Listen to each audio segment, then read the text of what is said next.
जय हिंद दोस्तों, focus study तभी पे आपका बहुत बहुत स्वागत है। तो हम लोग जो सीरीज स्टार्ट किए हैं मैथ्स बूस्टर, आज उसका दूसरा दिन है।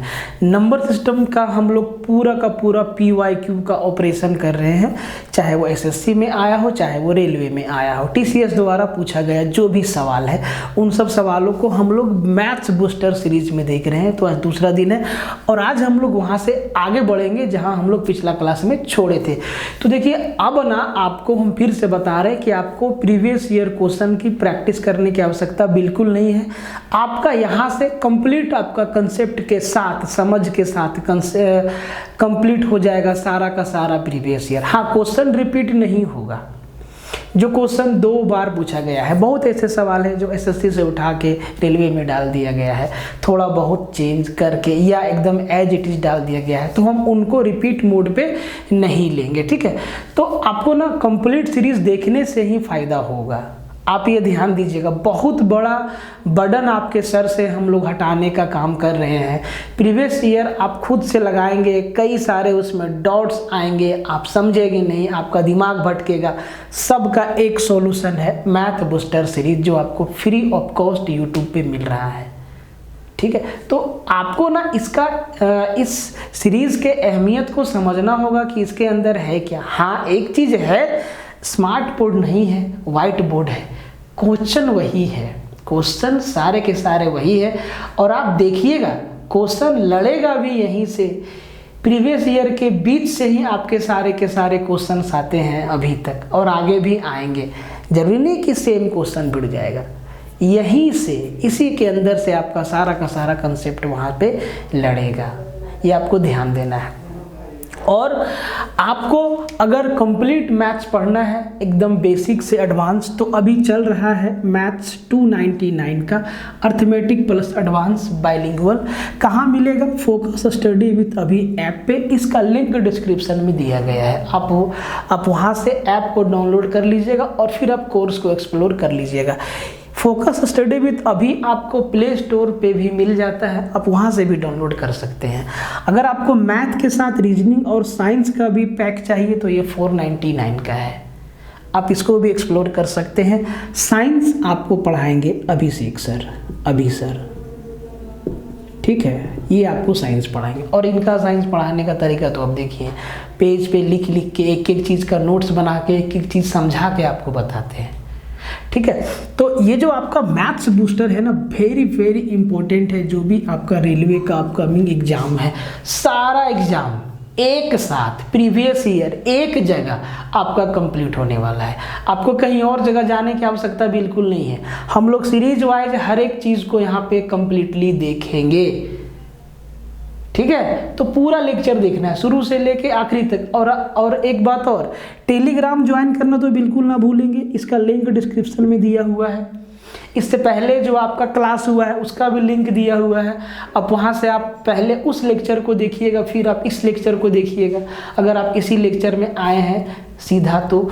और जितना भी लोग यूट्यूब पे देख रहे हैं ना, यूट्यूब पे ही है, तो भाई इसको ना शेयर मार दीजिएगा। आपके जितना भी सोशल मीडिया कॉन्टैक्ट्स होंगे सब जगह शेयर मार दीजिएगा, ताकि मैक्सिमम बच्चों को इसका फ़ायदा मिल सके। ठीक है, इसी चीज़ को हम लोग ना कोर्स के माध्यम से आपके सामने परोस सकते थे, लेकिन ज़रूरी नहीं है। ये बहुत ज़रूरी है आप लोग के लिए। बात को समझ रहे हैं? तो जो भी यहाँ पे नए लोग हैं, चैनल को सब्सक्राइब कर ही लीजिएगा।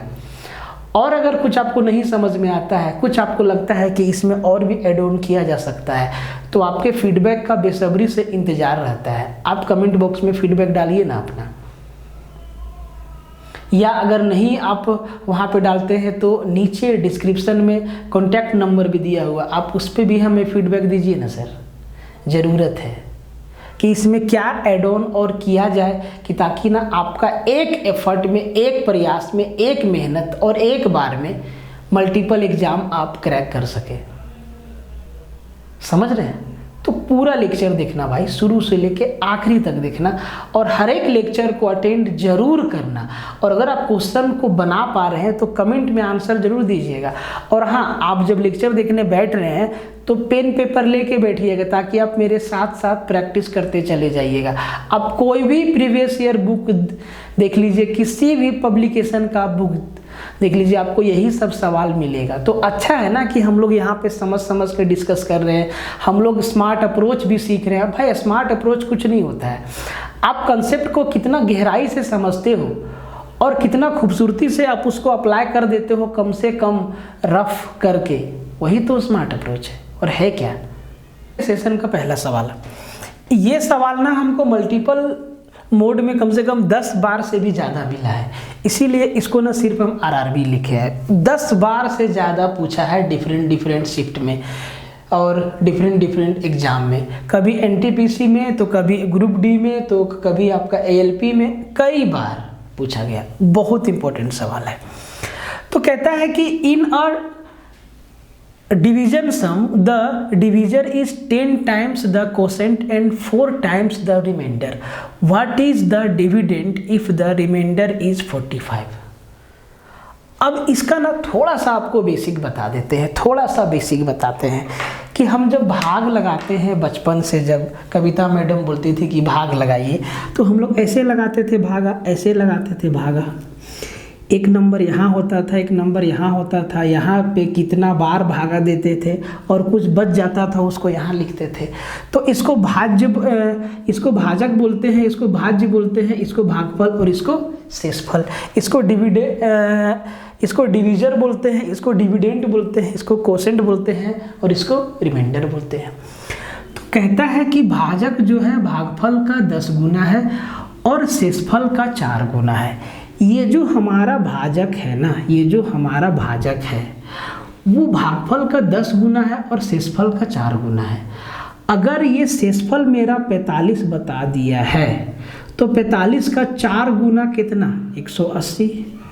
मतलब भाजक मेरा 180 है और कह रहा है जो भाजक है ना वो भागफल का 10 गुना है, ये इसका 10 गुना है, तो भैया ये 18 रहा होगा। 18 का 10 गुना 180। थोड़ा सा बेसिक का दर्शन जरूरी है, कोर्स में तो आपको पूरा डिटेल में बताएं, ठीक है। तो ये वाला हमसे डिविडेंड पूछा है। सर फॉर्मूला क्या होता है? भाज्य बराबर भाजक गुने भागफल प्लस शेषफल। तो भाज्य हमसे पूछा है डिविडेंड, भाज्य बराबर क्या होता है? भाजक गुना भागफल, 180 गुना 18 और प्लस क्या होता है सर? शेषफल। 45 जोड़ दिए। अब 18 गुना 18 324 पे 1 जीरो लगा दिए तो हो गया 3240 और 3240 में 45 जोड़ दिए तो 3285। इस सवाल का क्या हो गया? सीधा उत्तर हो गया। तो ये चीज़ आपको याद होना चाहिए कि भाज्य बराबर भाजक गुने भागफल प्लस शेषफल होता है। Dividend equal to divisor into quotient plus remainder, ये याद होगा, सटाक से सवाल बन जाएगा। जैसे ये सवाल बन गया 10 बार लिख देते हैं, 10 बार से भी ज़्यादा ये सवाल हमको दिखा है, बस डाटा बदल के सेम पैटर्न पे। तो ये तो बहुत ही इम्पोर्टेंट है आने वाले एग्जाम्स के लिए। सवाल की तरह अभी जो आपको सवाल बताया उसके तरह ये सवाल भी कई बार आया है, डाटा बदल के, ठीक है, कई बार आया है सेम पैटर्न पे। डायरेक्ट आपको शॉर्टकट बताते हैं, आप सीधा आंसर करके आइएगा, ठीक है। कहता है कि a number when divided by 221 leaves a remainder of 30 if the same number is divided by 13 the remainder will be. किसी संख्या को 221 से भागा देने पर 30 शेष बचता है, अगर उसी संख्या को हम 13 से भागा देंगे तो कितना शेष बचेगा। आपको करना क्या है भाई, कोई संख्या था उसको हम 221 से भागा दिए तो सर 30 शेष बचा, 30 शेष बचा। अब कह रहा है कि अगर उसी संख्या को हम 13 से भागा देंगे तो कितना शेष बचेगा? उतना ही शेष बचेगा जितना पिछला वाला शेष को 13 से भागा देने पर बचेगा। तो 30 को 13 से भागा देंगे, 4 रिमाइंडर बचेगा। ऑप्शन नंबर डी हमारा आंसर हो गया डायरेक्ट। पिछला बार शेष, पहला बार मेरा शेष कितना 30 बचा था, इस बार उस संख्या को 13 से भागा देना। तो अब संख्या के पीछे मत भागो, जो शेष बचा है उसमें से 13 का भाग लगा दो, जितना 4 बचेगा रिमाइंडर, तो भाई उस संख्या को 13 से भागा देने पर भी शेष आपका 4 ही बचेगा, ठीक है, 4 ही बचेगा। ये आपको समझ लेना है एकदम सीधा, इसका सीधा कंसेप्ट है, ये डायरेक्ट शॉर्टकट है, बेसिक भी है बट उसमें जाने से कोई फायदा नहीं है, इससे भी आपका सीधा आंसर आ जाएगा तुरंत। सवाल भी आपसे पूछ ले रहा है टीसीएस और कई लोगों से बन नहीं रहा है, ठीक है। तो प्रैक्टिस बढ़िया से आप कीजिएगा तो सारा सवाल बनेगा, ये बात आप गांठ बांध लीजिए, अपने दिमाग में बिठा लीजिए। कहता है कि if each of the two numbers 5 raised to power 16 and 5 raised to power 25 are divided by 6, the remainders are R1 and R2. What is the value of R1 plus R2 upon R2? यदि दो संख्याओं का, ये 5 का power 16 और 5 का power 25 को 6 से भागा देते हैं तो एक बार रिमाइंडर R1 बचता है और दूसरा बार R2 बचता है, तो भाई इसका वैल्यू क्या होगा। तो सबसे पहले भाग दे के देखते हैं। तो जब 5 का पावर 16 को हम 6 से भागा देंगे तो सर 5 को 6 से भागा देंगे, रिमाइंडर बचेगा -1 और -1 का पावर 16 इवन नंबर है, मतलब 1 आएगा। तो 5 का पावर 16 को 6 से भागा देंगे तो रिमाइंडर मेरा 1 आएगा और ये मेरा R1 दिया हुआ है। अब 5 का पावर 25 को जब हम 6 से भागा देंगे, तब 5 को 6 से भागा देंगे, रिमाइंडर मेरा -1 आएगा और -1 का पावर क्या है 25, ऑड नंबर है और -1 का पावर ऑड मतलब -1। तो -1 कभी भी रिमाइंडर नहीं होता है, जब माइनस में आपका रिमाइंडर आए तब उसमें डिवीजर को जोड़ देते हैं, भाजक को जोड़ देते हैं। तो 6 भाजक है, -1 + 6 बराबर कितना 5 और ये मेरा कितना है R2 है। अब R1 मिल गया, R2 मिल गया, दोनों को सोल्व कर दीजिए। R1 + R2 5 और 1 6 आ गया और बट्टा में R2 तो 5 आ गया, 6/5। ऑप्शन नंबर डी आपका क्या हो गया, सीधा उत्तर हो गया। इतना सा काम करना था और क्या। बहुत तरीका का सवाल आप यहाँ पे सीखेंगे, प्रैक्टिस में आप खुद से माथापेची करेंगे। यहाँ पे आपको कंसेप्ट भी मिल जाएगा, प्रैक्टिस भी हो जाएगा और जो अगर थोड़ा बहुत आपके मन में डाउट होगा वो भी आपका क्लियर होते चला हाल है। कई बार रिपीट हुआ है सवाल, डाटा बदल बदल के। तो ये जो सवाल है ये हम लिए हैं NTPC 2022 का, ठीक है। अब इस सवाल को करने का कई तरीका है, हम आपको वो बेस्ट अप्रोच बताएंगे जिससे आप इस टाइप के सवाल को आसानी से कर सकते हैं। तो कहता है कि 3 अंकों की सबसे बड़ी संख्या बताइए जिसको 3, 4, 5 और 8 से भागा देंगे तो हर बार शेष 2 बचेगा। आपको तरीका बताते हैं, अब ध्यान से समझिएगा। तो 3, 4, 5 और 8 से कोई नंबर को जब अलग अलग भागा देंगे, 3 से भागा देंगे तब भी शेष 2 बचेगा, 4 से भागा देंगे तब भी शेष 2 बचेगा, 5 से भागा देंगे तब भी 2 बचेगा और 8 से भागा देंगे तब भी 2 बचेगा। मेरी बातों को गौर से समझना, ठीक है। तो भाई अगर हम आपसे ये बोले कि 3, 4, 5 और 8 का एलसीएम अगर हम ले लें तो 3, 4, 5 और 8 का एलसीएम, 3, 4, 5 और 8 का एलसीएम कितना, 3, 4, 5 120। तो 3, 4, 5 और 8 का एलसीएम कितना है भाई 120 है। और आपसे हम ये बात कहें कि जो नंबर 3 से, 4 से, 5 से और 8 से डिविजिबल है वो नंबर 120 से भी डिविजिबल होगा। तो आप बोलेंगे सर बिल्कुल सही बात है। अब कहता है कि 3 अंकों की बड़ी से बड़ी संख्या, तो भाई 122 तो हम हटा देंगे क्योंकि ये 3 अंकों की सबसे छोटी संख्या है। जो 3, 4 और 5 8 से भागा देंगे तब शेष 2 बचेगा। जब छोटी संख्या पूछता तब 122 पे आते। हमसे पूछा है बड़ी संख्या। अब देखो बड़ी संख्या निकालने के लिए आप ना 120 का टेबल पढ़ते जाओ। 12 है, 12 दूना 24, 240। 3 से भी जाएगा, 4 से भी जाएगा, 5 से भी जाएगा, 8 से जाएगा। अब हमें 3 अंकों की बड़ी संख्या पे पहुंचना है। तो भाई ऐसे ऐसे पढ़ते जाएंगे तो हम पहुंचेंगे 12 8 96 960 पे, 12 8 96 960 पे। और जैसे ही 12 9 हम लोग पढ़ेंगे तो वो 108 1080 हो जाएगा, वो 4 अंक में पहुंच जाएगा, ठीक है। तो 960 वो 3 अंक का बड़ी से बड़ी संख्या है जो 3 से भी जाएगा, 4 से भी जाएगा, 5 से भी जाएगा और 8 से भी जाएगा। और 2 शेष बचाना है तो भाई 2 जोड़ देंगे, 960 और 2 962 आपका सीधा उत्तर हो गया। आप इस तरीका से इसको बना सकते हैं। दूसरा मेथड क्या है, दूसरा मेथड क्या है कि आप ना भाग दे के देख लो, सबसे आसान पड़ेगा। देख लो कौन सा नंबर 3 से भागा देते हैं तो 2 शेष बचता है, 4 से भागा देंगे तो 2 बचेगा। डिविजिबिलिटी रूल आप लगा के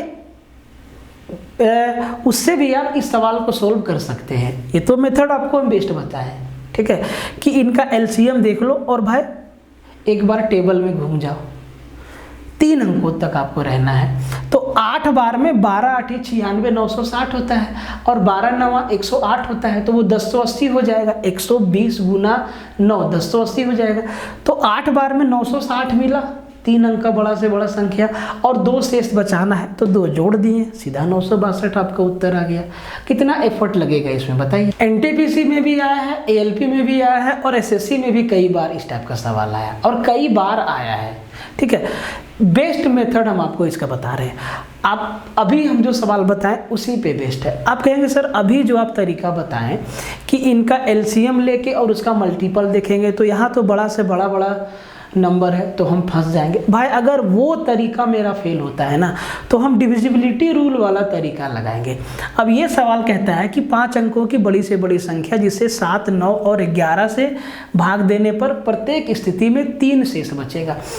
अब 5 अंकों की बड़ी से बड़ी संख्या आप लेंगे, 5 बार 9 लिखेंगे, फिर 7 9 और 11 का एलसीएम 11 9 99 99 7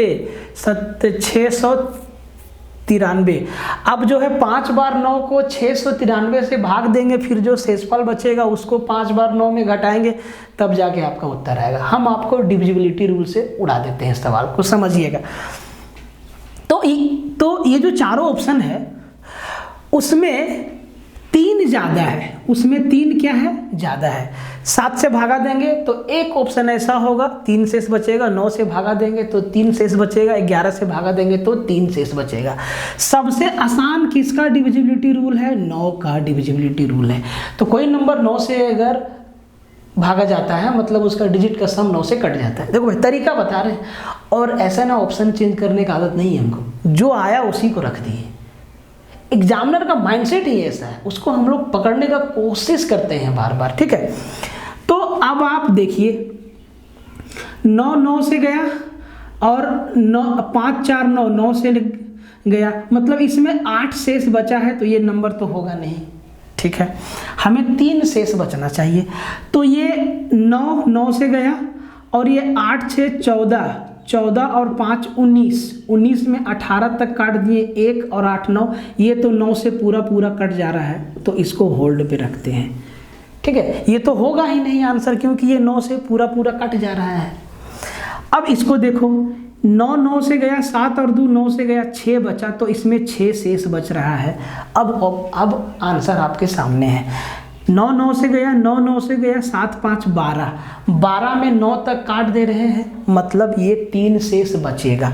अगर यहाँ पे इसमें हम 3 घटा दें तो ये नंबर जो 999792 अगर इसको कर दे, इसमें से 3 घटा दिए हम तो ये नंबर बचा। अब ये नंबर देखो पूरा 9 से डिविजिबल है। 9 9 से गया, 9 9 से गया, 7 2 9 9 से गया, और ये 3 ज़्यादा है तो 3 शेष बचता है, तो डी हमारा सीधा आंसर हो गया। समझे बात को? ये तरीका है डिविजिबिलिटी रूल का। भाई अगर 9 2 में फंसता ना, अगर 2 ऑप्शन में मेरा 9 फंसता तो हम फिर 11 का लगाते तो फटाक से क्लियर हो जाता। और ये इससे कहीं आसान है कि 5 अंकों की बड़ी से बड़ी संख्या हम लोग ऐसे लिखते 5 ठो 9 और इसको भागा लगाते 7 9 और 11 का एलसीएम कितना बोले थे 693 से, और भाग लगाते तो लास्ट में जो बचता उसको इसमें घटा के तब उत्तर बताते। इससे तो लाख दुगुना आसान है डिविजिबिलिटी रूल वाला। तो ऐसा वाला सवाल जो आएगा ना, आप गांठ बांध लीजिए, आपको रूल से ही आंसर दे देना है, भागा दे के इंडिविजुअली तुरंत आंसर आ जाएगा और माथा पे लोड भी नहीं है। कहते कहता है कि what should be the added a positive integer in the 4 digit largest number so that the sum is divisible by 307। 4 अंकों की बड़ी से बड़ी संख्या में कौन सी धनात्मक संख्या जोड़ी जाए। अच्छा, छोटी से छोटी धनात्मक संख्या कौन सी जोड़ी जाए कि योग 307 से विभाज्य हो। अब इस सवाल को कैसे बनाएंगे, तो देखो इस सवाल को ना बेसिक से ही उड़ा देंगे। तो भाई 4 अंक का सबसे बड़ी से बड़ी संख्या लेंगे तो 4 बार लो और इसको भागा देंगे सर 307 से। तो ध्यान से देखो 999 है तो 2 बार तो 3 बार तो जाएगा पहले, तो 307 दिया 921, यहाँ बचा 8 और यहाँ बचा 7 और यहाँ बचा 9, 789। अब की बार 2 बार जाएगा तो 614, कितना उतरा 5, यहाँ बचा 7, यहाँ 175।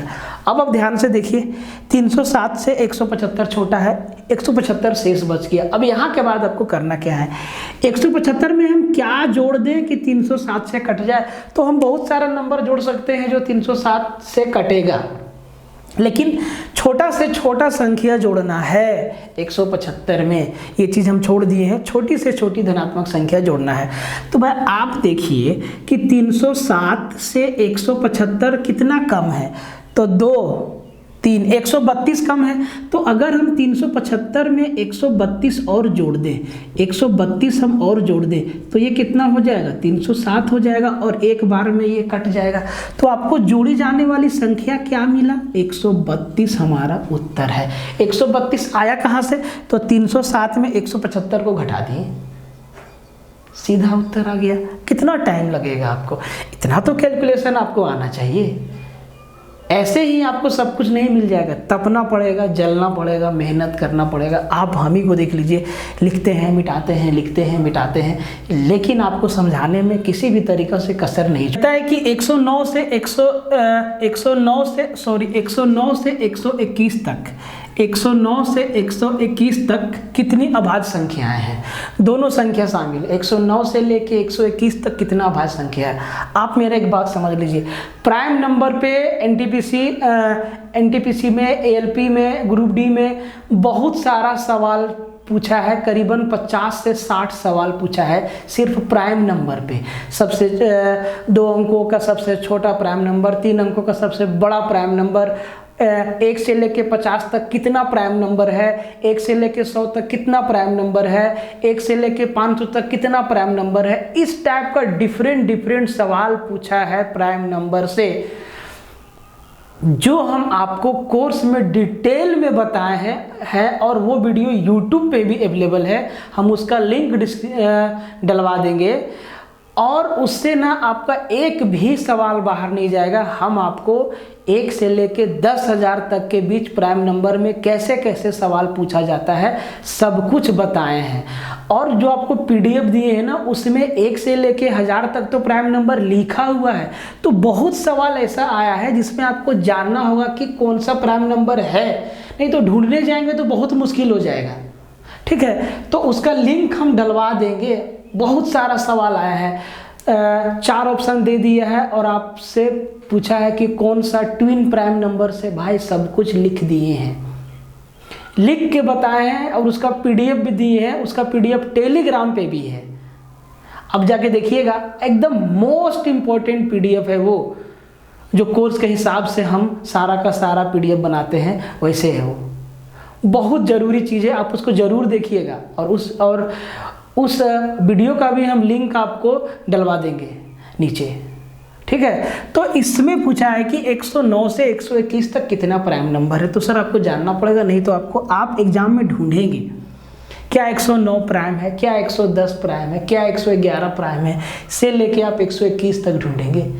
खटिया खड़ा हो जाएगा ये छोटा सा सवाल बनाने में। अगर आप वो पीडीएफ देख लेंगे ना, तो आप बोलेंगे सर 109 से लेके 121 तक में 2 प्राइम नंबर है, एक तो खुद 109 है और दूसरा 113 है। 2 ही प्राइम नंबर है 109 और 121 तक में, खुद एक 109 है और दूसरा 113 है। तो भाई ये तो हम बस आपको जानकारी के लिए ये क्वेश्चन लाए हैं कि ताकि आप वो वीडियो देखें। मोस्ट इम्पोर्टेंट वीडियो है, बहुत सवाल आया है वहाँ से, इसीलिए बार बार कह रहे हैं। हम लिंक डिस्क्रिप्शन में डलवा देंगे। ठीक है, आप उसको और टेलीग्राम पे भी शेयर करवा देंगे। सवाल एनटीपीसी 2020 में डाला, बहुत सवाल डाला है प्राइम नंबर से, बस आप मेरे शब्दों से समझ जाइए, ठीक है। और आप प्लीज़ आप वो वीडियो को पूरा देखिए। कहता है कि 55 से छोटी सभी अभाज्य संख्याएं कितनी है। अब आप गिनने लगेंगे तो हम आपको क्या बताए हैं कि 1 से लेके 50 तक में कितना अभाज्य संख्या है, तो 15 अभाज्य संख्या है। और आप 50 से जैसे आगे बढ़िएगा तो 55 तक में एक और प्राइम नंबर है, वो 53 है। तो 1 से 50 तक 15 और 1 टोटल 16 प्राइम नंबर आपको मिलेगा 55 से पहले। 55 से पहले 16 प्राइम नंबर मिलेगा। 1 से 50 तक में आपको 15 मिलेगा और एक आपको 50 के बाद और 53 और 55 से पहले ये 53। 53 हमारा क्या है, कंपोजिट नंबर प्राइम नंबर है, अभाज्य संख्या है। तो इस टाइप का सवाल आपसे पूछता है, अगर एक सवाल डाल ही दिया तो चूकना क्यों, चूको मत। जब हम आपको डिटेल में बताए हैं और छोटा छोटा सवाल आपसे पूछ दिया है, अभाज्य संख्या कौन सा है, ऐसे करके सब बताए हैं। देखिए इस सवाल को देखिए, कितना आसान सवाल पूछता है। आरआरबी आरपीएफ 2019 में आया और इस पैटर्न पे लगभग हर डिजिट से पूछ दिया है। जैसे कि इस सवाल में पूछा है सिंपल सवाल कि 1 से 100 तक की गिनती में 5 कितना बार आएगा, 2 कितना बार आएगा ये भी पूछा हुआ है, 3 कितना बार आएगा ये भी पूछा हुआ है, 4 कितना बार आएगा ये भी पूछा हुआ है, ये भी पूछा हुआ है कि 1 से 50 तक की गिनती में 9 कितना बार आएगा। तो ये बहुत ही आसान सवाल है, इसका जवाब आपको आना चाहिए। तो देखो ध्यान से आप समझिएगा, ठीक है, कोई फॉर्मूला नहीं है, सीधा आप गिनती लिख के देखिए, गिन लीजिए, समझ में आ जाएगा आपको, ठीक है। इसका कोई ट्रिक नहीं है, कोई फॉर्मूला नहीं है। तो कहता है कि 1 से 100 तक का गिनती जब हम गिनेंगे तो 5 कितना बार आएगा। तो देखिए 1 से 100 तक की गिनती में 1 से 100 तक की गिनती में क्या होता है कि 1 2 3 4 5 6 7 8 9, ठीक है। जितना बार 1 आएगा उतना बार 2 आएगा, उतना बार 3 आएगा, उतना बार 4 आएगा, उतना ही बार 5 आएगा, उतना ही बार 6 आएगा, उतना ही बार 7 आएगा, उतना ही बार 8 आएगा, उतना ही बार 9 आएगा, उतना ही बार 0 आएगा। क्या ये सही बात है? अब गिनती लिख के देखिएगा, ठीक है। बहुत छोटा सवाल है और एग्ज़ाम में आया है, नंबर दिला के जाएगा, नहीं तो एग्जामिनेशन हॉल में गलत हो जाएगा। तो इस टाइप के सवाल को सही करने के लिए आप टेबल में एक बार देखिएगा ना तो आपको पैटर्न पता चलेगा, ठीक है। थोड़ा सा टाइम का अभाव नहीं था, हम आपको यहाँ लिख के समझा देते, एक बार में आपको याद हो जाएगा। आप खुद से देखिएगा, आपको याद हो जाएगा। तो इसमें ना पूछा है कि 5 कितना बार आएगा। तो भाई एक बात बताओ, 5 कितना बार आएगा? तो 1 से 10 तक में कितना बार 5 है? 1 बार 5 है। 10 से 20 तक में कितना बार 5 है? 1 बार 5 है। और 20 से 30 में 1 बार 5 है। 30 से 40 में 1 बार 5 है। 40 से 50 में के बीच में 1 बार 5 है। 50 नहीं लिए, 50 के बीच लिए, ठीक है। मतलब 1 से 49 तक का काउंटिंग में 5 बार 5 है। अब देखो 50 से 59 तक में 5 5 5 5 ही है और ऐसा हर नंबर के साथ है। जैसे कि 10 से लेके 19 तक हर बार 1 1 1 1 आया है। 20 से लेके 29 तक हर बार 2 2 2 2 आया है। तो 50 से लेके 59 तक 5 कितना बार आया? 11 बार 5 आया। 50 से 59 तक में 10 और 55 में ना 2 बार 5 है, तो एक बार वहाँ से 11 बार। और फिर 60 से लेके 100 तक में कितना बार? 4 बार 5 आएगा। 65 75 85 95। तो टोटल 5 कितना बार आ गया सर? 5 इधर 11 50 से लेके 59 तक में आ गया आपका 11 बार और 1 से लेके 49 तक में आ गया 5 बार। 11 और 5 16 बार और इधर आ गया आपका 5 बार। गलत लिख दिए हम क्या? ऑप्शन गलत लिख दिए क्या? ठीक तो है? 20 है ना इसमें? हाँ ठीक है, 20 बार आएगा। 1 से लेके 49 तक में 5 बार आएगा 5 और 50 से लेके 59 तक में 11 बार आएगा। तो 11 और 5 16 हो गया, और फिर 60 से लेके 100 तक में 4 बार आएगा, तो टोटल ना 20 बार 5 आएगा। ये सिंपल सिंपल सवाल आपसे पूछ रहा है। आरपीएफ में ये सवाल पूछ दिया है कि 1 से लेके 100 तक के गिनती में 0 कितना बार आएगा, 0 कितना बार आएगा। तो भाई 0 100 में 2 बार है और 10 में भी है। देखो अगर आपसे ये सवाल पूछा है कि 0 कितना बार आएगा, 0 कितना बार आएगा, तो आप इसको कैसे बनाएंगे। 10 में एक 0 है, 20 में है, 10 में है, 20 में है, देखो लिख देते हैं, 10 में है, 20 में है, 30 में है, 40 में है, 50 में है, 60 में है, 70 में है, 80 में है, 90 में है और 100 में 2 0 है। अब आप गिन लीजिए कितना बार है, 1 2 3 4 5 6 7 8 9 10, 11 बार आएगा 0, 11 बार 0 आएगा 1 से 100 तक की गिनती में 11 बार ही ना आएगा। 10 में 1 दिखाई देगा, 10 के साथ, 20 के साथ, 30 के साथ, ऐसा 90 तक, और 100 में 2 0 है, तो 9 और 2 11 बार 0 आएगा। ये भी पूछा हुआ है, समझे।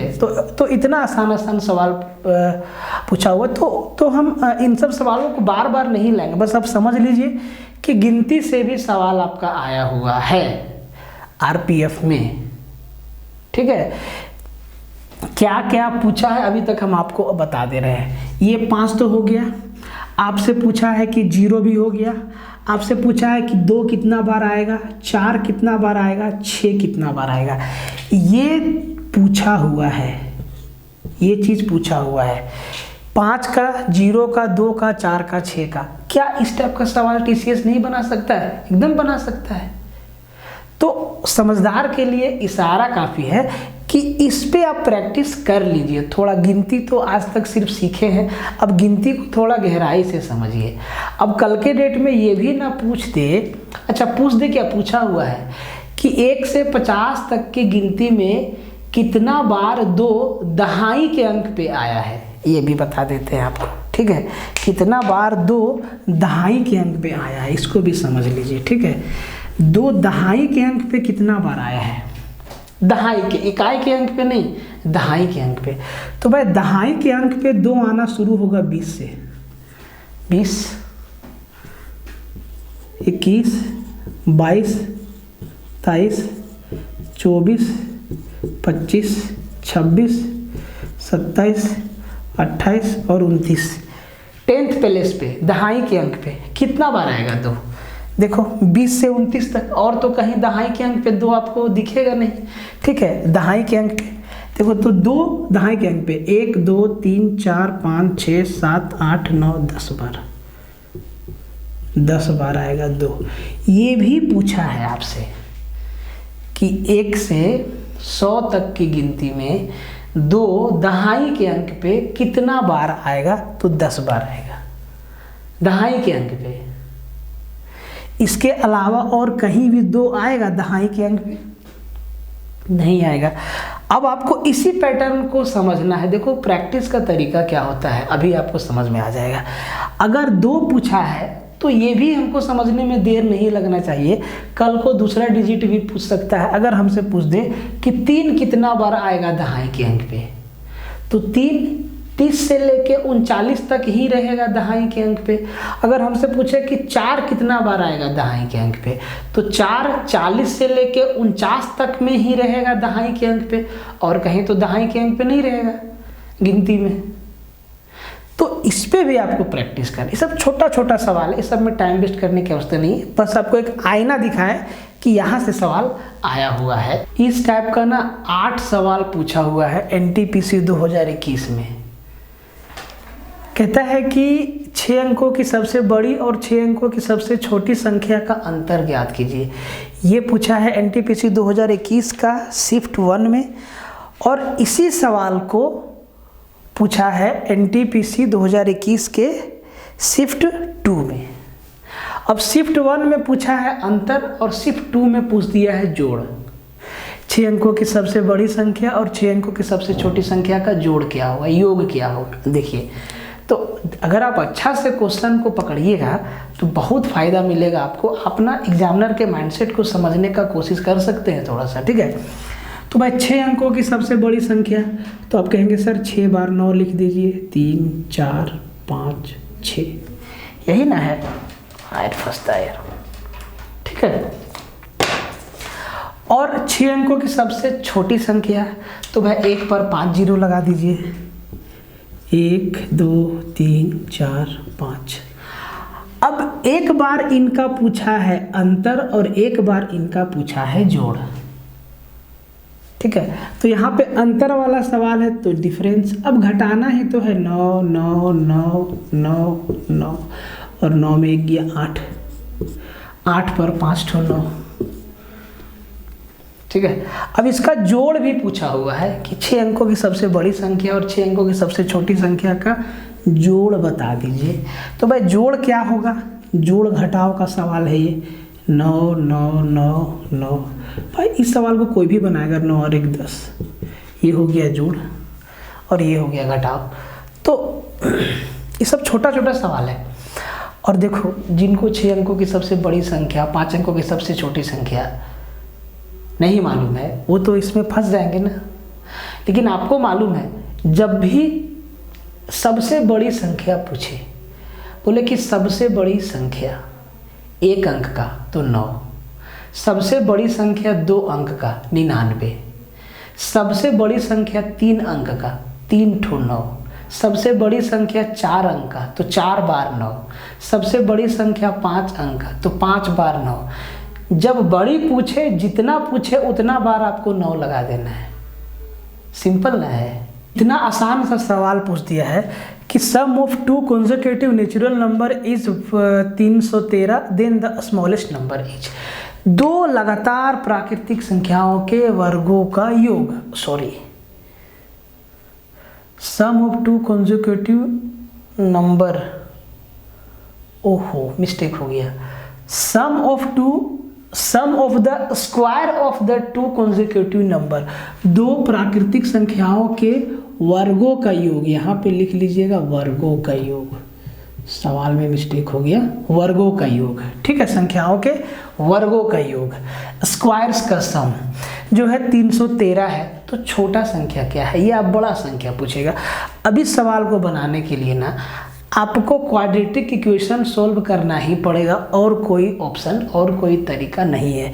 दूसरा तरीका क्या है कि आप ना इसको ऑप्शन से देखिए, ऑप्शन से देखिए कि भाई इसमें से 4 इसमें 4 ऑप्शन है, एक तो हमारा आंसर होना तय है, और बोला कि संख्या 2 लगातार होना चाहिए। अगर 12 है तो 12 के बाद हम 13 ले सकते हैं, और 12 से पहले 11 ले सकते हैं। 14 है तो 14 के बाद हम 15 भी ले सकते हैं, और 14 से पहले हम 13 भी ले सकते हैं। तो इसमें थोड़ा आपको लफड़ा दिखाई देगा। लेकिन अगर इन चारों ऑप्शन का ही यूज कर लें कि इसमें 2 लगातार दिख रहा है, 12 13 14 15, अगर हम इन्हीं को 2 लगातार मान ले और इनके स्क्वायर का सम करके देखें 313 आता है, तब ठीक है। और अगर नहीं आएगा तो आपको बेसिक से करना पड़ेगा, तो आपको बेसिक भी बताएंगे, ठीक है। तो सबसे पहले देखो 12 का स्क्वायर 144, 13 का स्क्वायर 169, 14 का स्क्वायर 196, 15 का स्क्वायर 225। अब आपको लगातार वाला को जोड़ना है, तो देखो 144 और 169, 12 13, तो 144, तो इन दोनों को जोड़ेंगे तो 9 4 13, 6 4 10 और 1 11, 2 और 1 3, देखो 313 आ गया। मतलब यही दोनों संख्या है, तो सबसे छोटी संख्या पूछा है तो भाई 12, अगर बड़ी पूछता तो 13, ठीक है। अब इसको जोड़ेंगे तो 313 से पार ही हो जाएगा, क्योंकि ये 200 है और ये भी आपका 5 लेके 200 बन जा रहा है, तो ये तो 400 से भी पार हो जा रहा है, तो ये दोनों तो होगा नहीं, ठीक है। अब देखो जरूरी नहीं है कि हर बार ऑप्शन आपका साथ दे, तो बेसिक समझना बहुत ज़रूरी है।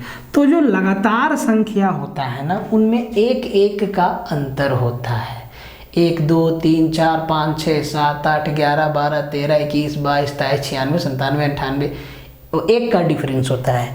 तो अगर पहली संख्या x है तो दूसरी संख्या x + 1 है, तो भाई इनका स्क्वायर का सम 313 है। कर दीजिए, ये हो गया एक्स स्क्वायर प्लस ये हो गया x square plus 2x plus 1 बराबर 313। 1 उधर जाके घट जाएगा और ये हो जाएगा 2x स्क्वायर प्लस 2x बराबर 313 में एक जाएगा तो 312 माइनस का 312 बराबर 0। अब सब में 2 से भाग लगा दीजिए तो ये हो जाएगा x square plus x minus 2 से भाग देंगे तो 2 छक 12 156। ये द्विघात समीकरण आया, इसको तोड़ना पड़ेगा। तो 156 को 2 भाग में करो तो सर 13 और 12 ही तो आएगा, 13 और 12 ही तो आएगा। एक माइनस है मतलब x का दोनों वैल्यू क्या आएगा, पॉजिटिव आएगा, 12 और 13। तो ये है बेसिक। और अगर ऑप्शन साथ दिया तो बहुत अच्छी बात है। ये सब छोटा छोटा सवाल है। सवाल को अगर इन सब सवालों में आप ऑप्शन लगाएंगे तो आप ना फंसने लगेंगे, टाइम लग जाएगा। तो इनको बेसिक से ही करने में फ़ायदा है। और ये सवाल आपका आया है ग्रुप डी 2022, ग्रुप डी 2022 में आया हुआ सवाल है। भाई ये सीरीज आपके लिए इतना हेल्पफुल होगा कि बता नहीं सकते हम, ठीक है। इसीलिए पूरा अटेंड कीजिए एकदम सीरीज को और अपने दोस्तों तक इसको जरूर पहुंचाइए, ठीक है, ताकि हम लोगों को सपोर्ट मिल सके। अब देखो इस सवाल में कहता है कि 2 संख्याओं का योग 27 है और एक संख्या का 5 गुना दूसरी संख्या के 4 गुना के बराबर है, तो छोटी संख्या क्या है, यही पूछा हमसे ना। अगर आप ऑप्शन का यूज करेंगे तो मान लो कि एक संख्या को हम 12 माने तो दूसरा संख्या हम किसको मानेंगे, एक संख्या को हम 13 माने तो दूसरा संख्या को हम किसको लेंगे, फंस जाएंगे, क्योंकि दोनों संख्याओं के बीच में कोई लिंक नहीं है। अगर ये कॉन्जुगेटिव नंबर होता है या दोनों संख्याओं के बीच में कोई लिंक देता है तब समझ में आता कि हम ऑप्शन का यूज यहाँ से कर सकते थे। अब कुछ पढ़ाने वाले लोग आपको बताएंगे कि क्या आपको दिख नहीं रहा है कि पहला संख्या ये है, दूसरा संख्या ये है, 2 संख्याओं का योग आपका 27 है, तो भाई 12 और 15 भी तो मेरा 27 होता है। भाई 13 में अगर हम 14 जोड़ें तब भी मेरा 27 होगा, 11 में हम 16 जोड़ें तब भी मेरा 27 होगा। तो ये बात कि बिल्कुल बेतुका है, ठीक है। हो सकता है कि वो दोनों नंबर ऑप्शन में है, हो सकता है कि वो 12 और 15 ही हो, तो ये हमेशा नहीं होगा। तो ऐसे में चांस लेना बिल्कुल थोड़ा सा रिस्की होगा। अगर दोनों चीज़ सेटिस्फाई कर गया तब तो बहुत अच्छा लक अपने साथ है, नहीं किया तो हमारा टाइम जाएगा। तो उसके लिए क्या है कि आप एक ही बार इसको बेसिक से सोल्व कर दीजिए, मामला खत्म, कोई टाइम नहीं जाएगा, ठीक है। हालांकि इस सवाल में हमारा लक फेवर कर रहा है कि 12 और 15 27 है और एक संख्या का 4 गुना दूसरी संख्या का पहली संख्या का 4 गुना दूसरी संख्या के 5 गुना के बराबर है। पर पहला किसको माने दूसरा किसको माने, फिर से झमेला है, मतलब दोनों बार चेक करना पड़ेगा। छोटा सा सवाल है लेकिन कंफ्यूजन दुनिया भर का है। तो इससे अच्छा है कि आपको कोई कुछ भी बोले, कहाँ कहाँ आप फंसेंगे हम आपको बता दिए, ठीक है। तो इसको बेसिक से ही सोल्व कर लो। भाई मान लो एक संख्या x है, दूसरा संख्या y है और दोनों का जोड़ मेरा 27 दिया है, ठीक है। कहता है कि एक संख्या का पहली संख्या हम x माने दूसरी संख्या हम y माने, तो पहली संख्या का 5 गुना बराबर दूसरी संख्या का 4 गुना, यही ना दिया है। तो भाई इसको हम इक्वेशन नहीं बना सकते, 5x माइनस 4y बराबर 0, 2 इक्वेशन मिला। अब जी दोनों को बराबर करना है तो इसको 4 से मल्टीप्लाई कर दो, यह जाएगा 4x प्लस 4y बराबर 27 चौक 108 और ये है 5x माइनस 4y बराबर 0, कटम कुटाई हो गया, 9x बराबर 108, x बराबर 12। अगर x बराबर 12 है तो सर y बराबर देखो 12 25 60, y बराबर 15 आ गया से। तो ये अलग बात है कि इस बार ऑप्शन में दोनों था, लेकिन आप किसका 4 गुना करते किसका 5 गुना करते ये भी तो कन्फ्यूजन था। इसीलिए हम कहते हैं कि बेसिक का ख्याल रखा करो, उलझन से बढ़िया है कि सुलझ के रहो। अगर आप ये समझ जाए कि कहाँ कहाँ हम फंस सकते हैं। देखिए कितना टाइम लगा इसमें। आप पहला संख्या ढूंढ लेंगे 12, दूसरा संख्या ढूंढ लेंगे 15, दोनों को जोड़ेंगे 27 आ गया, वेरी गुड। अब कहता है कि पहला का 5 गुना, दूसरा का 4 गुना, तो अब फंसने लगेंगे।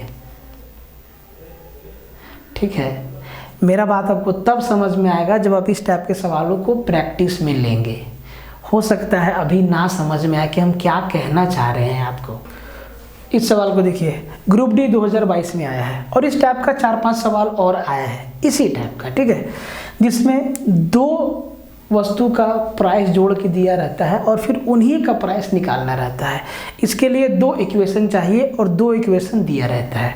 जैसे कि इस सवाल में कहता है कि 3 कुर्सी और 2 मेज का दाम जो है इकट्ठा 1850 रुपया है और 5 कुर्सी और 3 मेज का इकट्ठा प्राइस जो है 2850 रुपया है। तो 2 कुर्सी और 2 मेज का दाम ज्ञात कीजिए।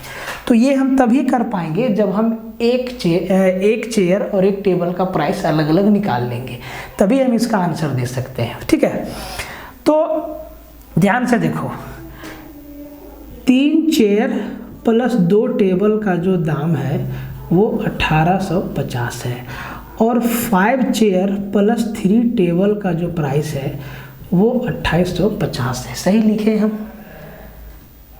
सही लिखे हैं। 3 कुर्सी और 2 मेज, फिर है 5 कुर्सी और 3 मेज और पूछा है 2 कुर्सी, और ठीक है सही लिखे। अब ना इन दोनों इक्वेशन को सॉल्व करना होगा, घटा के या जोड़ के, जो भी तरीका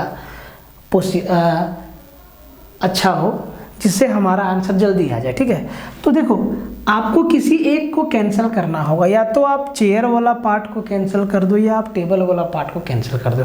तो कैंसिल उसी को करना जो इजी वे में कैंसिल हो जाए, जिससे गुना भाग बड़ा ना हो। तो देखो ध्यान से, अगर यहाँ पे 3 है, यहाँ पे 2 है, 2 है 3 है, 3 है 2 है, अगर इसको कैंसिल करना है तो इसको 6 बनाना होगा, मतलब इसको मल्टीप्लाई करना होगा 3 से और इसको मल्टीप्लाई करना होगा 2 से। तो यहाँ भी हो जाएगा 6 टेबल, यहाँ भी हो जाएगा 6 टेबल और दोनों इक्वेशन को आपस में घटा देंगे तो 60 हमारा कैंसिल हो जाएगा, कैंसिल हो जाएगा ना। तो देखो, तो अब ये हो गया 3 से, पूरा इक्वेशन को मल्टीप्लाई करना है 3 से, तो 9 चेयर और 5 चेयर। तो भाई 9 चेयर का दाम हो गया 18 से 3 बार में 0, 5 तिहाई 15, 8 तिहाई 24 और 1 25, 3 एकम 3 और 2 5, 5550। और यहाँ से आपका 5 दूना 10 चेयर का दाम, 10 चेयर का दाम क्या हो जाएगा, यहाँ पे आप ध्यान दीजिए, 10 चेयर का दाम क्या हो जाएगा, आप ध्यान दीजिए यहाँ पे 28 दूना 56 और 1 5700। ठीक है, अब देखो ये 9 चेयर का दाम है और ये 10 चेयर का दाम है। समझना कितना आसान है चीज़। ये 9 चेयर का दाम है 5550 और 10 चेयर का दाम है 5750। अगर हम इनको भी आपस में घटा दें तो एक चेयर का दाम 250 रुपये नहीं हो जाएगा, 250 ही होगा ना भाई, 5550 150 रुपया होगा एक चेयर का दाम। कहीं मिस्टेक तो हम नहीं किए कैलकुलेशन में, कहीं मिस्टेक हम नहीं किए ना, कहीं मिस्टेक नहीं किए। ठीक है, तो एक चेयर का दाम कितना हो जाएगा 150 रुपया, तो एक कुर्सी का दाम 150 निकल गया। अब कोई भी इक्वेशन में एक चेयर का दाम रख दो, जैसे कि 3 चेयर है इसमें और एक चेयर का दाम हमको 150 है, तो 3 चेयर का दाम 15 तिया 45 450 होगा। 1850 में 450 घटा देंगे तो 2 टेबल का दाम बच जाएगा, तो 1850 में 450 घटा देंगे तो भाई 1400 बचेगा और एक टेबल का दाम कितना निकल जाएगा 700। ये एक टेबल का दाम है, ये एक चेयर का दाम है। अब अगर एक टेबल का दाम 700, तो हमसे पूछा है 2 कुर्सी और 2 मेज, तो एक कुर्सी का दाम 150 तो 2 कुर्सी का दाम 300, एक टेबल का दाम 700 तो 2 टेबल का दाम 1400, 300 और 1400 जोड़ दीजिए 1700 आपका हो गया 2 कुर्सी और 2 टेबल का दाम, सीधा। ठीक है। तो इस टाइप का कई सवाल आया है सेम पैटर्न पे, सेम तरीका का। तो इसमें दो मत नहीं है, दो राय नहीं है कि ऐसा सवाल आपको देखने को एग्जाम में नहीं मिलेगा।